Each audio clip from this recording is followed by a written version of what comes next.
বন্ধুরা, বাবলি সুন্দরী সিরিয়ালের আজকের রিভিউ। বাবলি সবাইকে বলছে সে চাইলে কিন্তু ইনজেকশনও ঘটাতে পারে। সাহেলি তখন বলছে আমার শরীরটা না একদম ভালো লাগছে না, বলে সে সেখান থেকে চলে যায়। এদিকে বিনায়কের মা বিনায়ককে বলছে যে তুই এই মেয়েটার চাল কিন্তু বুঝতে পারছিস না বিনু, এ তলারও কুড়াবে গাছেরও পারবে। ডিভোর্সটা কি করে পণ্ড করা যায় তাই জন্য এই ঘরে থাকতে চাইছে। বাবলি বলছে ডিভোর্স যদি পণ্ড করারই হতো আমি তো নিচে বিছানা করতাম না, আমি তো বিনায়ক বাবুর পাশেই খাটে ঘুমিয়ে পড়তাম। বাবলি তারপর বিনায়ককে বলে যে আজ থেকে আমাদের মাঝখানে বেবি থাকবে, তাই জন্য আমাকে বউ বলে ভয় পাওয়ার কোনো প্রয়োজন নেই। বিনায়ককে বলে খাটে শুয়ে পড়তে। বাবলি তারপর বিনায়কের দিকে ধীরে ধীরে এগিয়ে গেলে বিনায়ক খাটের পরে বসে যায়। বাবলি থার্মোমিটারটাকে নিয়ে বিনায়ককে বলে যে খুলুন, মুখ খুলুন। চেক করে দেখে যে জ্বরটা ভালোই আছে। বাবলি তারপর বিনায়কের মাকে বলে যে আঘাতের থেকে এই জ্বরটা এসেছে। বিনায়কের মা বাবলিকে বলছে তুমি কি এমবিবিএস ডাক্তার নাকি? ভুলে যেও না আমি ওর মা, আমি ওর সেবা যত্নের দায়িত্ব নিতে পারি। বিনায়কের মা বলছে যে বিনায়ক তুই একবার খালি বল যে বাবলিকে বাড়ি থেকে বার করে দেব। বেবি বলছে এরা শুধু নতুন মাকে বাড়ি থেকে বার করে কেন দিতে চাই বাবা, নতুন মা থাকলেই তো আমি তোমার সাথে ঘুমোতে পারবো। ঘর থেকে সবাই বাইরে বেরিয়ে গেলে বাবলি বেবিকে নিয়ে বিনায়কের পাশে বসিয়ে দেয় আর বলে যে ঘুমিয়ে পড়ো মা।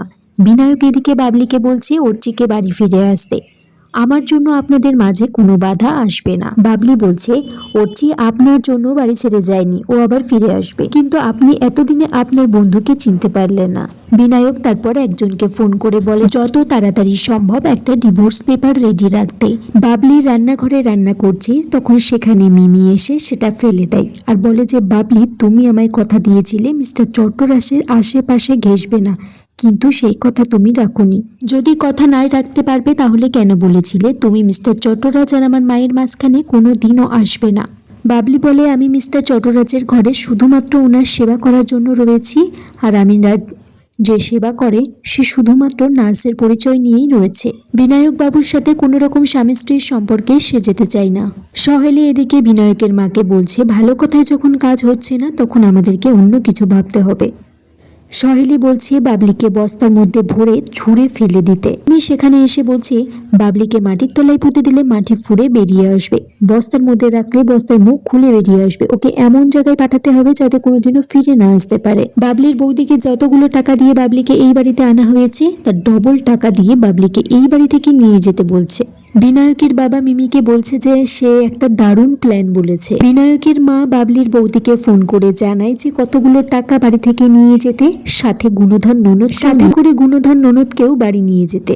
বিনায়ক এদিকে বাথরুমে ঢুকেছে স্নান করার জন্য। বাবলি বলছে ব্যথা হাতে কি দরকার ছিল, তখন বিনায়ক চিৎকার শুনে বাবলি সেখানে যায়, বিনায়ককে ধরে আর হাতে চাপ লেগে সাবারের জল দুজনের গায়ে পড়ে যায়, দুজনেই ভিজে যায়।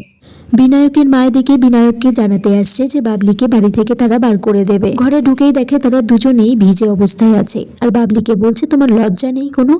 আগামী পর্বে দেখা যায় বাবলি বিনায়কের কপালে ওষুধ লাগিয়ে দিচ্ছে আর বলছে খুব ব্যথা লাগছে তাই না? বিনায়কের মা বিনায়ককে বলছে বাবলিকে বাড়ি থেকে বার করে দেবে, কিন্তু বিনায়ক বলে যে না।